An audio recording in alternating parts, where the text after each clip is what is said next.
আসসালামু আলাইকুম প্রিয় শিক্ষার্থীবৃন্দ, তোমরা কেমন আছো? আশা করি ভালো আছো। আমিও তোমাদের দোয়ায় ভালো আছি। তোমাদের সামনে একটি নতুন পাঠ নিয়ে উপস্থিত হলাম। এই পাঠে সকলকে স্বাগতম জানাচ্ছি। প্রথমে পরিচিতি জেনে নিই আমরা। শিক্ষক পরিচিতি: মোহাম্মদ রফিকুল ইসলাম, এমএসসি গণিত প্রথম শ্রেণী, MA diploma in computer, senior শিক্ষক, BPTC school and college, Savar, Dhaka. তারপর পাঠ পরিচিতি জেনে নিচ্ছি আমরা। দশম শ্রেণী, নবম দশম শ্রেণীর জন্য ডিয়ার স্টুডেন্ট। বিষয় উচ্চতর গণিত, অধ্যায় দ্বাদশ, সমতলীয় ভেক্টর। সময় 40 মিনিট, 10-11-2020। আমাদের আজকের পাঠ সমতলীয় ভেক্টর। 12 থেকে 14 নম্বর অঙ্কের সমাধান এখানে করব প্রিয় শিক্ষার্থী। 12 নম্বর প্রশ্ন খেয়াল করো, তোমার বইয়ে পাঠ্য বইয়ে লেখা আছে, প্রমাণ করো যে কোন চতুর্ভুজের কর্ণদ্বয় পরস্পরকে সমদ্বিখণ্ডিত করলে তা একটি সামুদ্রিক হবে। প্রিয় শিক্ষার্থী, তাহলে আমরা প্রথমে সমাধানে লিখব। মনে করি এবিসিডি চতুর্ভুজের এসি ও বিসি। প্রিয় শিক্ষার্থীবৃন্দ,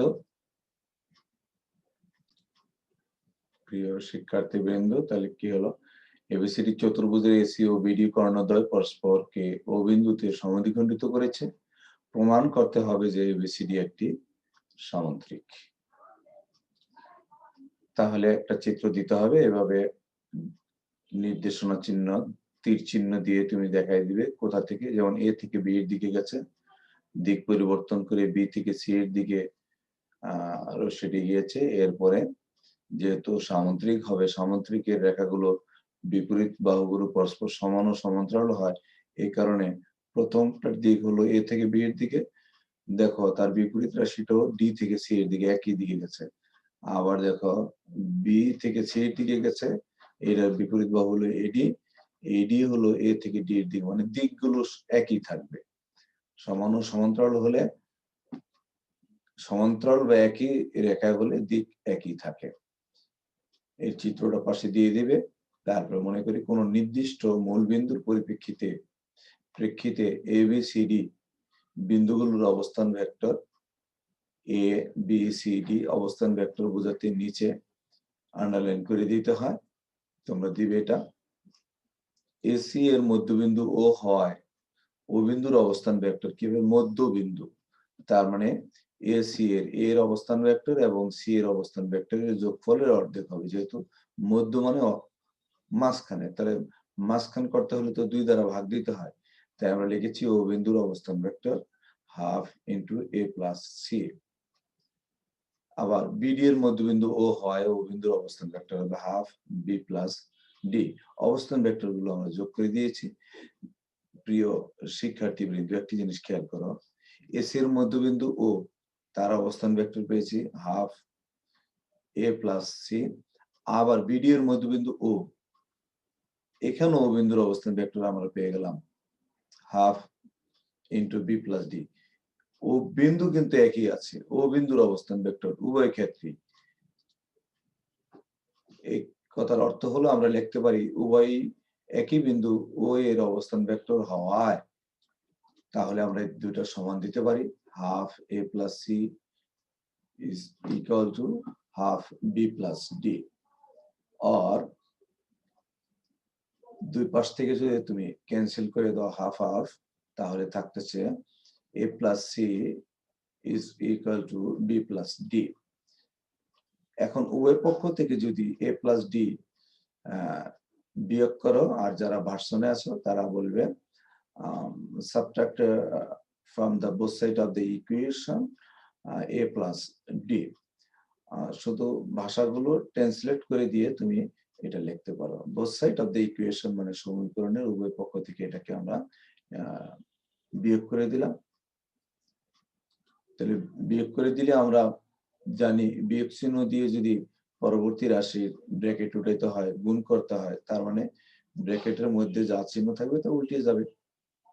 যোগ থাকলে বিয়োগ হবে, বিয়োগ থাকলে যোগ হবে, কারণ প্লাসে মাইনাসে মাইনাস, মাইনাসে মাইনাসে প্লাস, এই সূত্রগুলো আমরা নিজ ক্লাসে শিখেছি।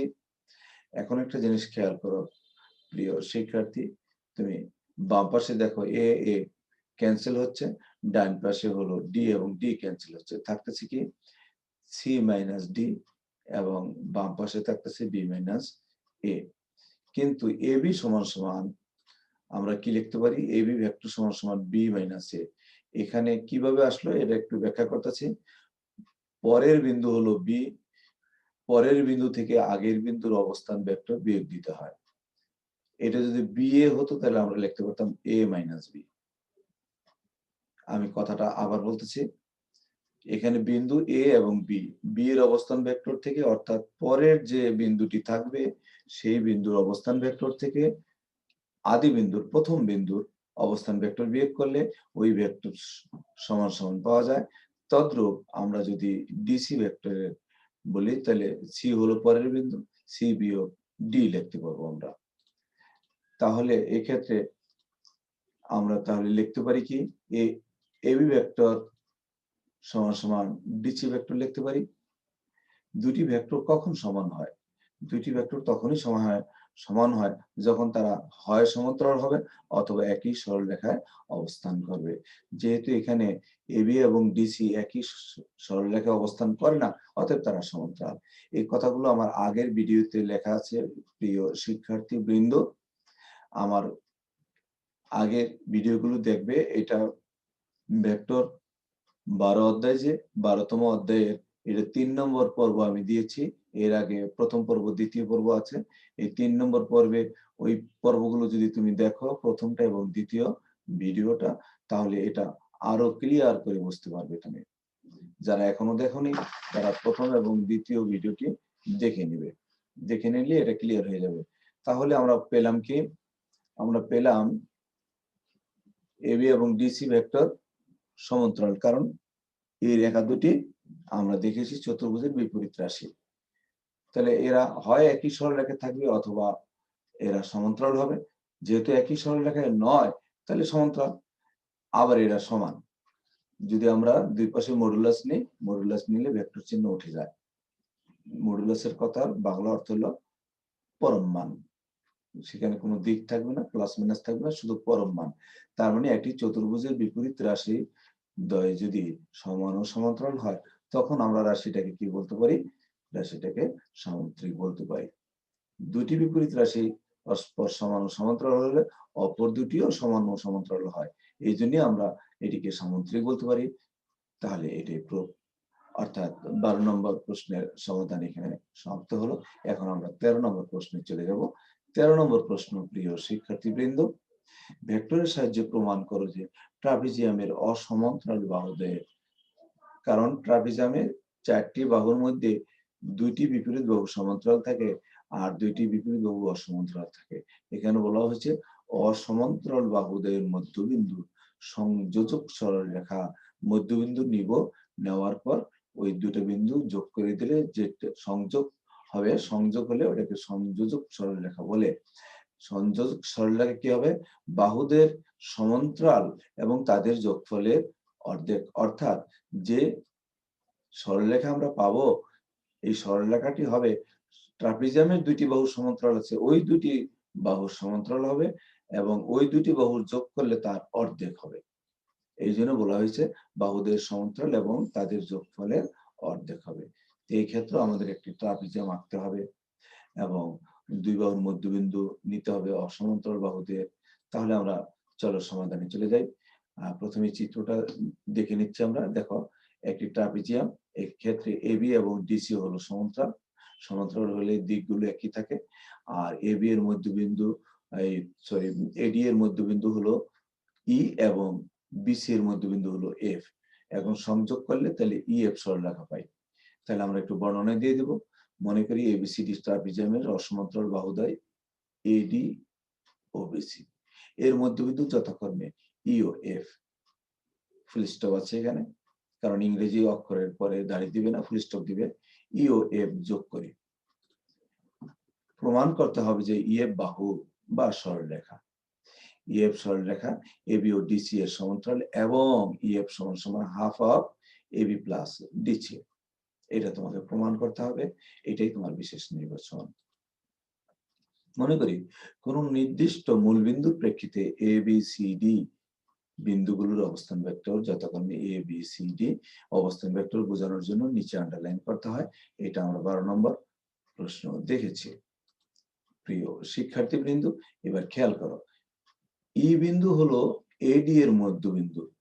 তাহলে এডি এর মধ্যবিন্দু যদি হয় তাহলে এ এর অবস্থান ভেক্টর এবং ডি এর অবস্থান ভেক্টর যোগ করে অর্ধেক করতে হবে। এই জন্য আমরা লিখেছি ই বিন্দুর অবস্থান vector half of A plus D. আমি আবারও কথাটা বলতেছি, ই বিন্দু হলো কার মধ্যবিন্দু? এডি সরলরেখার মধ্যবিন্দু। তাহলে এডি সরলরেখার মধ্যবিন্দু হলে এর অবস্থান ভেক্টর এবং ডি এর অবস্থান ভেক্টরের যোগফলের অর্ধেক। তাই আমরা লিখতে বলবো ই বিন্দুর অবস্থান vector half of A plus D. তদ্রূপ যদি আমরা লিখি এফ বিন্দুর অবস্থান ভেক্টর, এখন এফ বিন্দুটা কোথাকার? বি এবং সি, বিসি সরলরেখার মধ্যবিন্দু। তাহলে বি এর অবস্থান ভেক্টর সি এর অবস্থান ভেক্টর যোগ করে অর্ধেক করব। আমি কথাটা আবার বলতেছি, এফ বিন্দুটা কোন সরলরেখার মধ্যবিন্দু? এফ বিন্দুটা হলো বিসি সরলরেখার মধ্যবিন্দু। তাহলে বিসি সরলরেখার মধ্যবিন্দু হলে বি বিন্দু এবং সি বিন্দুর অবস্থান ভেক্টর যোগ করে অর্ধেক করতে হবে। তাহলে আমরা লিখতে পারবো কি B plus C divided by 2। সেটাকে তুমি হাফটাকে যদি ব্র্যাকেটের আগে রাখো তাহলে আরো সুন্দর লাগে, half of B plus C. Half of মানেই হলো তোমার হাফ দিয়ে ব্র্যাকেটের মধ্যে রাখতে হবে বি প্লাস সি। এখন তাহলে দেখো ইএফ ভেক্টর সমান আমরা কি পাবো? ইএফ, এই ভেক্টরে দেখো শেষ বিন্দু এফ, আদি বিন্দু হলো ই। তাহলে আমরা জানি ইএফ ভেক্টর সমান সমান আমরা লিখতে পারবো এফ বিন্দুর অবস্থান ভেক্টর থেকে ই বিন্দুর অবস্থান ভেক্টর বিয়োগ। তাহলে এফ বিন্দুর অবস্থান vector half of B plus C minus E বিন্দুর অবস্থান ভেক্টর হলো half of A plus D. দুটাতেই দেখো প্রিয় শিক্ষার্থী বৃন্দ এখানে হাফ আছে, তাহলে আমরা কি করতে পারি? হাফটা কমন নিতে পারি। হাফটা যদি কমন নেই তাহলে থাকতেছে কি দেখো, খেয়াল করো, half of B plus C, আর এটা মাইনাস দিয়ে গুণ হয়ে যাবে মাইনাস এ মাইনাস ডি। প্রিয় শিক্ষার্থী বৃন্দ, এবার যদি সাজাই আমরা B minus A plus C minus D, কেন সাজাবো? কারণ বি মাইনাস এ দিয়ে একটা আমরা সরলরেখা পাবো যেটা নাম হবে এবি, সি মাইনাস ডি দিয়ে পাবো ডিসি। কিন্তু এবি ভেক্টর সমান সমান আমরা লিখতে পারি বি বিন্দুর অবস্থান ভেক্টর থেকে এ বিন্দুর অবস্থান ভেক্টর বিয়োগ, তার মানে বি মাইনাস এ সমান সমান পেয়ে যাচ্ছি এবি ভেক্টর, এবং ডিসি ভেক্টর সমান সমান পেয়ে যাচ্ছে কি সি বিন্দুর অবস্থান ভেক্টর থেকে ডি বিন্দুর অবস্থান ভেক্টর বিয়োগ, তার মানে সি মাইনাস ডি। তাহলে যদি এখানে মান বসাই দেই, বি মাইনাস এর মান AB plus C minus D এর মান হলো ডিসি, তাহলে আমরা পাচ্ছি কি ইএফ ভেক্টর সমান সমান পেয়ে যাচ্ছি প্রিয় শিক্ষার্থী বৃন্দ, ইএফ ভেক্টর সমান সমান আমরা পেয়ে যাচ্ছি কি দেখো, half of AB vector plus DC vector, half of AB plus AB vector plus DC vector. তাহলে দুইটি ভেক্টর কিন্তু সমান হয়েছে। দুইটি ভেক্টর সমান হতে পারবে কখন? এটার যোগফল তো একটা কিছু আসবে এখানে। তাহলে দুইটি ভেক্টর সমান হবে, তারা সমান্তরাল হবে অথবা একই সরলরেখায় থাকবে। তাহলে এই কথাটা যদি আমরা একটু লিখে দেই, এবি ও ডিসি ভেক্টর সমান্তরাল বলে এবি প্লাস ডিসি ভেক্টরটিও এবি ও ডিসি এর সমান্তরাল হবে। কেন? যেহেতু সমান হয়েছে, এই যোগফল করলে এই যোগফলটা এবি ও ডিসি এর সমান্তরাল হবে, কারণ এবি এবং ডিসি রেখা তো আগেই সমান্তরাল। আর আমরা যখন ষষ্ঠ শ্রেণীতে ছিলাম প্রিয় শিক্ষার্থী বৃন্দ, তখন দেখেছিলাম কোন একটি সরলরেখা যদি আলাদা আলাদা ভাবে অন্য দুইটি সরলরেখার সমান্তরাল হয়, তারা পরস্পর সমান্তরাল হয়। এক্ষেত্রে তারা উল্টাটা হয়েছে। দুইটি সমান্তরাল রেখার যোগফল যখন তৃতীয় অন্য একটি সরলরেখার সমান্তরাল হবে, তাহলে আলাদা আলাদা পাবো, তারা সমান্তরাল হবে। তাহলে লিখতে পারি কি, আমরা এখন এই ভেক্টর রাশি থেকে যদি ভেক্টর উঠাতে চাই তাহলে মডুলাস করতে হবে। দুই পাশে আমরা মডুলাস নিয়ে নিচ্ছি। এই যে খাড়া দুটি দাগ, ডিয়ার স্টুডেন্ট, এটাকে ইংরেজিতে মডুলাস বলে, বাংলায় বলে পরম মান। দুই পাশে তোমরা ইচ্ছে করলে লিখতে পারো taking the modulus both side of the equation, অথবা বাংলায় লিখতে পারো সমীকরণের উভয় পক্ষে মডুলাস নিয়ে পাই। এটা লিখলে হবে, না লিখলেও চলবে। মডুলাস লিখলে কি হয়ে যায়, পরম মান চলে আসে, অর্থাৎ ইএফ পেলাম। এখন এই ক্ষেত্রে দেখো ডাইন পাশে মডুলাসটাকে আমরা আলাদা আলাদা করে লিখতে পারবো। Modulus AB vector plus DC vector, এটাকে লিখতে পারবো modulus AB vector plus modulus DC vector. এখন এখান থেকে মডুলাস উঠে যাবে, তাহলে সুতরাং আমরা লিখতে পারবো কি ইএফ সমান সমান half of AB plus DC. অর্থাৎ দাঁড়ালো কি কথাটা, ইএফ বাহু এবি ও ডিসি এর সমান্তরাল এবং ইএফ সমান সমান half of AB plus DC. প্রথমে পেয়েছি আমরা সমান্তরাল এবং পরে প্রমাণ করলাম ইএফ সমান সমান half of AB plus DC. Proved. আমরা 13 নম্বর প্রশ্নে আসলাম প্রিয় শিক্ষার্থীবৃন্দু। এই 13 নম্বর প্রশ্ন শেষ করলাম, সরি, এখন 14 নম্বর প্রশ্নে আসলাম। আমি একটু উল্লেখ করে রাখতেছি প্রিয় শিক্ষার্থীবৃন্দু, 13 এবং 14 প্রায় একই রকম, কিন্তু 13 নম্বর প্রশ্ন বলছে অসমান্তরাল বাহুদের মধ্যবিন্দু, আর এই 14 নম্বর প্রশ্নে বলছে দেখো কর্ণদ্বয়ের মধ্যবিন্দু। এই হলো ডিফারেন্স। যখন কর্ণদ্বয় হবে তখন ওই আগের মতনই সমান্তরাল হবে, কিন্তু তাদের যোগফল না হয়ে বিয়োগফলের অর্ধেক হবে। যখনই বিয়োগফল বলবে তখন তোমার কর্ণদ্বয়ের, যদি প্রশ্নে আসছে কর্ণদ্বয়ের বিয়োগফলের অর্ধেক, অথচ তুমি দিলে অসমান্তরাল বাহুদের বিয়োগফলের অর্ধেক, চিত্র ভুল হয়ে গেল, তার মানে তোমার প্রমাণ ভুল হয়ে গেল। চিত্রটা একটু, প্রশ্নটা আগে ভালো করে পড়বে, তারপরে চিত্র দিবে। তাহলে মনে করি এবিসিডি ট্রাপিজিয়ামের সমান্তরাল বাহুদ্বয় এবি ও ডিসি, এক্ষেত্রে AB is greater than DC এবং এসি ও বিডি কর্ণের মধ্যবিন্দু যথাক্রমে ই ও এফ, এবং ইএফ যোগ করি। তাহলে চিত্রটা হলো এরকম, এ থেকে বি এর দিকে গেল, বি থেকে সি এর দিকে গেল এবং সি থেকে ডি এর দিকে। তাহলে আদি বিন্দু হলো এ আর শেষ বিন্দু হলো ডি, তাহলে এ থেকে ডি এর দিকে গেল দেখো। আর কর্ণ হলো এসি এবং বিডি, এর মধ্যবিন্দু ই এবং এফ, ইএফ যোগ করছে, তাহলে এটা হয়ে গেছে কি ইএফ সরলরেখা হয়ে গেছে। তাহলে আমাদের প্রমাণ করতে হবে ইএফ বাহু এবি ও ডিসি এর সমান্তরাল এবং ইএফ সমান সমান half of AB minus DC. প্রিয় শিক্ষার্থীবৃন্দ, সেই 13 নম্বরের মতনই তুমি মনে করে রাখবে কি, মনে করি কোন নির্দিষ্ট একবার যেহেতু মনে করি লিখেছো, এখানে ধরে লিখলেও চলে বা মনে করি লিখলেও চলে, দুইটার যে কোনো একটা লিখবে। কোন নির্দিষ্ট মূল বিন্দুর প্রেক্ষিতে এ বি সি ডি বিন্দুগুলোর অবস্থান ভেক্টর বোঝানোর জন্য স্মল লেটার ব্যবহার করতে হয় এবং এটাকে আন্ডারলাইন করতে হয়। এটা কিন্তু নৈমিত্তিক প্রশ্ন। এ বি সি ডি, তাহলে এ বি ভেক্টর সমান আমরা লিখতে পারি শেষ বিন্দু হলো বি আর আদি বিন্দু হলো এ, তাহলে বি এর অবস্থান ভেক্টর থেকে এ এর অবস্থান ভেক্টর বিয়োগ, অর্থাৎ বি মাইনাস এ, এবং ডিসি ভেক্টর সমান লিখতে পারি আমরা কি সি মাইনাস ডি। এখন ই বিন্দুর অবস্থান ভেক্টর কি দেখো, ই বিন্দু হলো কি কর্ণ এ সি এর মধ্যবিন্দু, তাহলে এ এবং সি এর অবস্থান ভেক্টরের যোগ করে অর্ধেক করতে হবে, অর্থাৎ half of A plus C.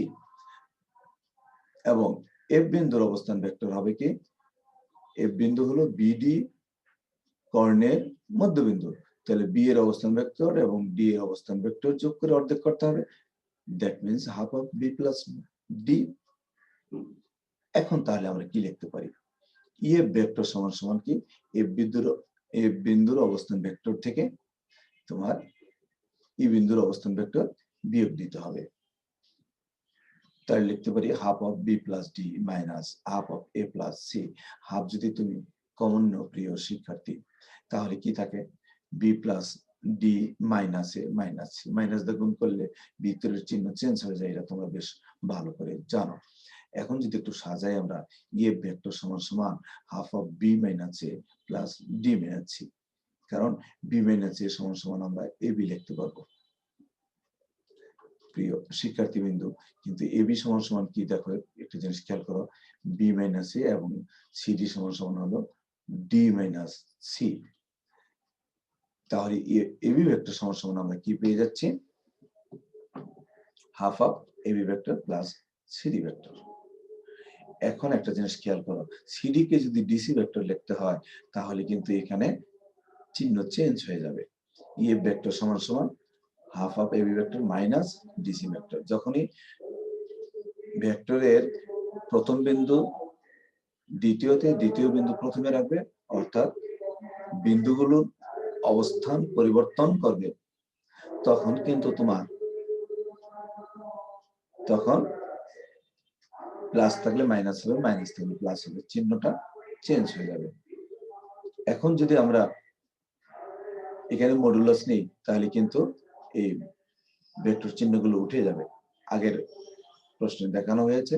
এখন এবি ও ডিসি সমান্তরাল বলে এবি মাইনাস ডিসি এই ভেক্টরগুলো কি হয়ে যাবে, এই এর বিয়োগফলটা, এই ভেক্টরটিও এবি ও ডিসি ভেক্টরের সমান্তরাল হবে। এখন দেখো, তাহলে সমান্তরাল কথাটি আমরা প্রমাণ করলাম। এখন যদি মডুলাস নিয়ে আমরা দুই পাশে মডুলাস নিলে কি হবে,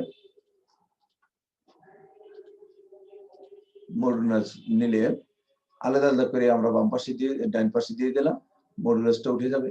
মডুলাসটা যদি উঠে যায় তাহলে আমরা পেয়ে যাচ্ছি কি, প্রিয় শিক্ষার্থীবৃন্দ, প্রিয় শিক্ষার্থীবৃন্দ, এখানে বি অক্ষরটি উঠেছিল না, এটা লিখে দিলাম। তাহলে মডুলাস নিলে আমরা কি জানি, কি মডুলাস যখনই আমরা নিব, প্রিয় শিক্ষার্থীবৃন্দ, প্রিয় শিক্ষার্থীবৃন্দ, মডুলাস যখন নিব তখন আমাদের কি হবে, ইএফ সমান সমান হাফ অফ, এটাকে ভেঙে দিলাম ডান পাশে, modulus AB minus modulus DC. তাহলে আমরা লিখতে পারবো ইএফ সমান সমান half of AB minus DC. EF বাহু এবি ও ডিসি এর সমান্তরাল এবং ইএফ সমান সমান half of AB minus DC proved. তার মানে 14 নম্বর প্রশ্নের সমাধান আমরা এখানে শেষ করলাম। প্রিয় শিক্ষার্থীবৃন্দ, এতক্ষণ আমার সাথে ধৈর্য ধরে থাকার জন্য তোমাদের অশেষ ধন্যবাদ জানাচ্ছি। পাশাপাশি আমি দাবি রাখছি, আমার এই উপস্থাপনায়, কথায়, আমার প্রেজেন্টেশনে তুমি যদি সামান্য পরিমাণ উপকৃত হয়ে থাকো প্রিয় শিক্ষার্থীবৃন্দ, তাহলে অবশ্যই আমার এই চ্যানেলটিকে লাইক করবে, শেয়ার করবে, সাবস্ক্রাইব করবে এবং পরবর্তী নোটিফিকেশন পাওয়ার জন্য বেল আইকনটিতে ক্লিক করে রাখবে। প্রিয় শিক্ষার্থীবৃন্দ,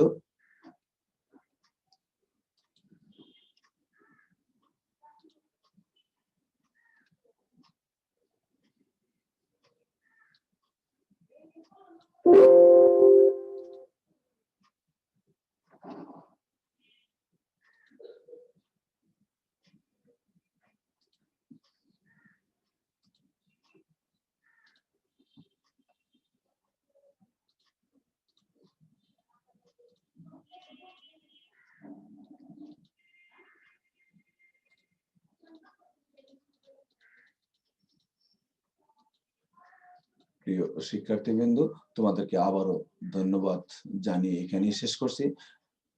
খুদা হাফেজ।